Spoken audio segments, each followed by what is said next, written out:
Olá pessoal, tudo bom? Aqui quem fala é Marcos Duda. Antes da gente ensinar um pouco sobre o marketing multinível digital, eu acho muito importante a gente conseguir diferenciar o marketing multinível legítimo, esse monte de pirâmides e esquemas de corrente que estão se espalhando que nem pólvora na internet. E para falar sobre tudo isso, eu elenquei alguns temas aqui, até para não acabar não esquecendo de nenhum. E eu quero mostrar para vocês em detalhes um pouco sobre como isso funciona. Eu recomendo que depois você leia o post que está no meu blog, marcosduda.com.br, que com certeza escrito você vai entender melhor e vai ser algo mais não tão resumido como no caso desse vídeo aqui. Mas vamos lá, alguns anos atrás era um pouco mais fácil a gente distinguir uma pirâmide do multinível, porque uma pirâmide financeira antigamente não tinha CNPJ, as pirâmides antigamente, quem estava em cima sempre ganhava mais do que quem entrava depois dentro desse sistema. Tinha várias diferenças, o negócio não tinha produto, o negócio era só dinheiro envolvido, não pagava imposto. Só que hoje isso está mudando bastante, porque hoje as pirâmides, na verdade qualquer empresa, qualquer pessoa abre um CNPJ no Brasil, isso não vai dizer que uma empresa é séria. O fato dela pagar impostos, o fato de ela simplesmente ter um CNPJ não diz que ela é legal. Se fosse assim, os bicheiros seriam legalizados. Só que o que eles fazem? Eles criam empresas de fachada para tentar lavar o dinheiro que eles estão ganhando com esses sistemas. Só que o que complica, pessoal, principalmente no caso do Brasil, para vocês entenderem, os esquemas de pirâmide, os Ponzi, eles são muito, mas muito mais antigos que o multinível. Na década de 20, um rapaz chamado Charles Ponzi, ele criou um sistema que foi batizado como Sistema Ponzi. O que ele fazia? Ele pegava selos internacionais, vendia no correio americano, dizendo que isso daí ia dar uma alta margem de lucro. Então ele pegava o dinheiro das pessoas para investir em selo e prometia 50% em 40 dias e ia lucrar até 100% em 90. Então isso daí começou a chamar pessoas. Ele mesmo admitiu que em 1908, quando ele foi preso, ele já tinha feito um esquema parecido, só que ele levou alguns anos para ser preso, para ele ser pego. Por quê? Quando começou as investigações, que ele estava com muito dinheiro em caixa, as pessoas que ficaram com medo começaram a pedir de volta esse investimento que eles tinham feito dentro do seu esquema. O que ele fez? Foi lá e devolveu o dinheiro do pessoal. Isso fez as pessoas confiarem que era um negócio sério e botar ainda mais dinheiro. Alguma coisa que está acontecendo muito hoje ainda. Então o que acontece? A primeira explosão do marketing multinível só veio acontecer em 1940. Foi a década de 40 que o multinível começou a proliferar. Só que isso já, como muitos esquemas que nem o de Ponzi já tinham sido feitos até essa época, imagine até hoje, as pessoas começaram a olhar o marketing multinível e começaram a confundir até com pirâmides, com sistemas financeiros, sem escrúpulo nenhum, na verdade. Então, o que acontece? Por que ele demorou a ser preso? Porque era algo novo para a justiça. Como é um golpe novo, a promotoria, o Ministério Público, os órgãos competentes, eles demoram para conseguir ver onde está o furo, porque são esquemas muito bem feitos. E no Ponzi, em 1920, não foi diferente. Tanto que quando surgiu o multinível em 1940, ele foi amplamente investigado, tanto que criaram leis específicas, uma lei ficou até conhecida como Lei Ewing nos Estados Unidos, criando algumas regras para enquadrar uma empresa que é multinível e uma empresa que não é. Então se a gente for pegar um resumo, até vou abrir aqui para mostrar para vocês vão olhar melhor no texto, mas o que ele fez? Fez um negócio prometendo lucros de 50% em 45 dias, usou o produto de fachada, que eram os selos, pagava todos em dia com o dinheiro dos novos que entravam no esquema, ou seja, os selos não davam o lucro que eles falavam, que acontece com várias empresas hoje, o lucro não está no produto e sim de pessoas novas entrando. Ele foi investigado, como eu falei, no meio de toda essa investigação ele pagou todo mundo, que fez entrar mais gente ainda. E quando a primeira empresa caiu, o que ele fez? Tentou abrir outras. E abriu outras várias antes de ser preso ainda. Então o que acontece hoje é isso. O famoso piramideiro, ele pula de uma empresa quando ela cai e vai para outra. O sistema sempre estoura. Então, há 100 anos atrás as pessoas caíam nisso aí. Hoje continuam caindo, olha que interessante. Então o que acontece? Como funciona o marketing multinível legítimo? As pessoas não conseguem entender. Eu criei um exemplo aqui, por exemplo, uma empresa que tem um shampoo anti-caspa. Para você entender isso aí, a ilustração no post vai ser mais interessante. Mas entendo, você vai usar o shampoo anti-caspa, você fazendo parte da rede dessa empresa ou não, você já consome esse produto. A ideia do marketing multinível é pegar um produto que seja mais vendido fora da rede do que dentro. Isso que é importante. A maioria do consumo tem que ser feito por pessoas fora da rede. São produtos que você compraria, você estando cadastrado na empresa ou não. Outra grande diferença do marketing multinível. Geralmente as empresas investem muito em marketing, mas o que você confia mais? No que seus amigos indicam ou no que você vê na TV e na internet? Se você precisa de um médico, um cardiologista, por exemplo, você vai procurar na lista telefônica o número de um cardiologista ou vai tentar consultar amigos qual que é o melhor médico para te atender nessa área? Então olhem a diferença, você vai em cima de indicações. Quantas vezes você já foi no cinema ou assistiu um filme que você gostou e recomendou para os seus amigos? Esses seus amigos foram assistir o filme por tua causa. Às vezes você lota um cinema através das suas indicações, sem ganhar nada por isso. Algumas empresas começaram a olhar esse mercado que realmente a indicação das pessoas vale muito mais do que uma simples propaganda tradicional. Então o que as empresas enxergaram? Se elas já indicam as coisas sem receber nada, imagina se a gente começar a pagar por essas indicações. Que pessoas influentes, que têm um meio social poderoso, com certeza se indicarem um produto, muitas pessoas vão se envolver com ele. Por exemplo, a empresa Jequiti de vendas diretas. Com certeza o que fez a explosão nessa empresa, ela está valendo hoje praticamente R$1 bilhão, foi o quê? Simplesmente o Silvio Santos indicar, uma pessoa que tinha credibilidade. Então, nesse conceito surgiu o multinível. O multinível nos paga uma fração do que ele fatura. Se, por exemplo, eu indiquei para várias pessoas, a empresa vendeu R$100, a empresa vai pegar 20, 30 reais, que é o que ela gastaria em propaganda, e vai pagar em rede. Isso daí no post tem um exemplo especificado, eu não vou passar no vídeo que vai ficar confuso, mas se vocês forem olhar o exemplo, eu vou explicar exatamente o que acontece.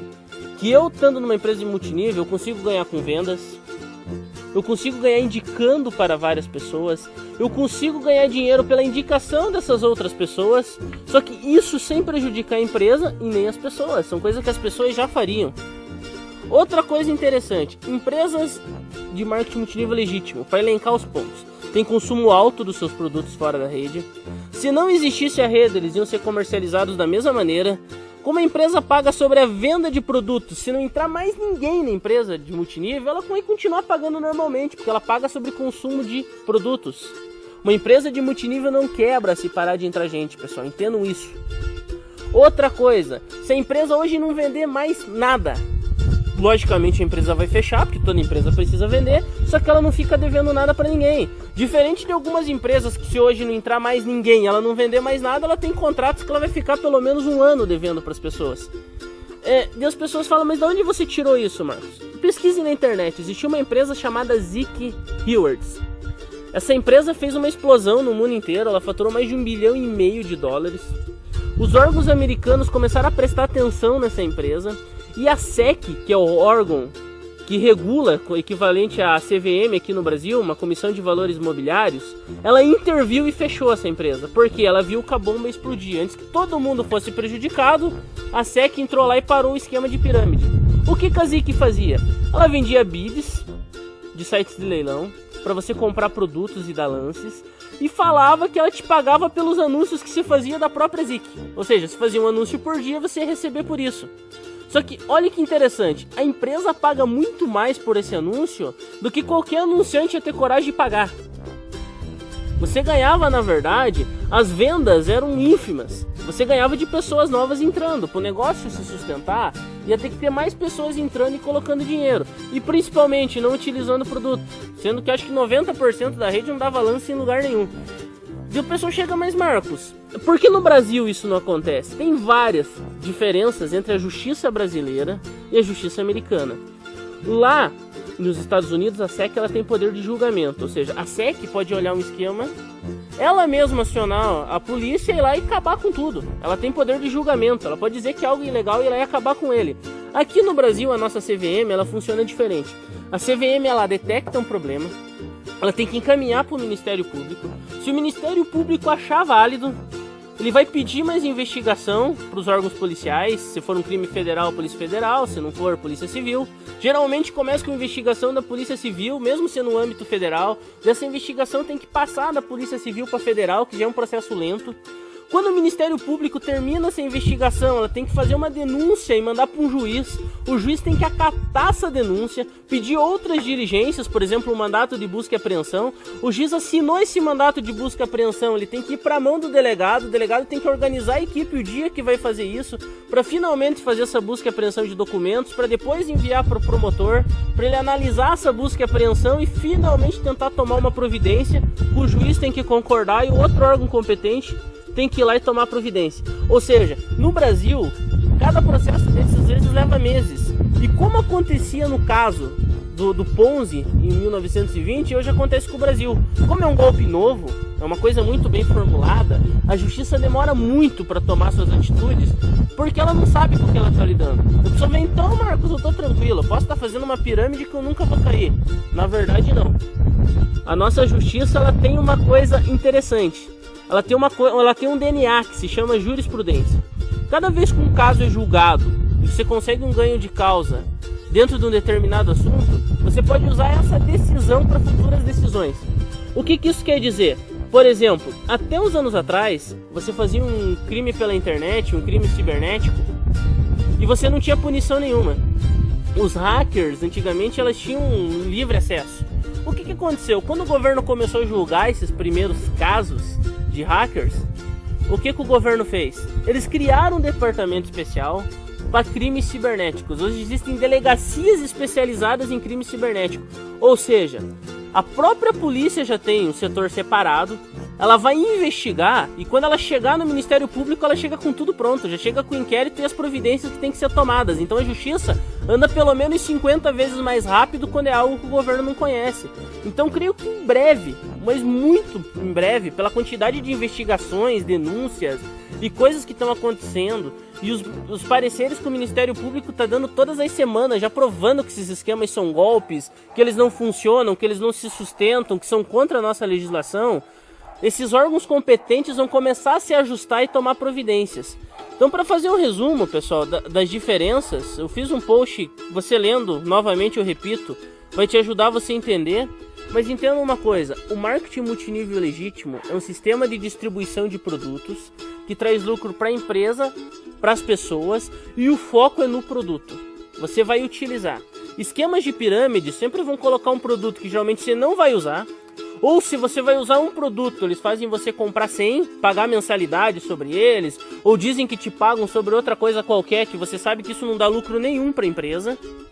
Ou seja, marketing multinível, você recebe porque você traz valor para a empresa e ajuda o mercado a conhecer o produto. Você é pago sobre o marketing que você faz em vários níveis. Na pirâmide é o contrário. Você não traz valor nenhum para a empresa sem ser o teu dinheiro. A única coisa que você traz para a empresa é dinheiro para se pagar o povo que já tem para receber, e você tem que trazer novas pessoas para você conseguir receber. Eu vou dizer uma declaração que eu sempre falo, tem gente que fica revoltadinho, mas para mim piramideiro é pior que traficante e ladrão, porque o traficante e o ladrão geralmente não envolve a sua família. Já quem mexe com pirâmide, tirando dele tá ótimo, ele não tá preocupado com nada. Não importa se vai pôr seu pai, sua mãe, sua esposa, sua sogra, seus filhos, todas as pessoas que ele ama, ele ganhando dele tá ótimo. Se a família dele conseguir tirar o deles, melhor ainda, o resto que entrar pra frente que se exploda. Então essa visão que muitas pessoas têm, prova que eles não servem para fazer multinível. Multinível são pessoas se ajudando, são pessoas, uma querendo mais o sucesso da outra, e piramideiro não tá nem aí, ele espera o esquema dele explodir e vai para outro. Então leiam o post, pessoal, comentem, eu vou ver o comentário de vocês, vou ver o que vocês mais gostaram, o que vocês mais se interessaram. Se vocês quiserem que eu faça um vídeo explicando um detalhe específico do post ou do vídeo, eu vou fazer.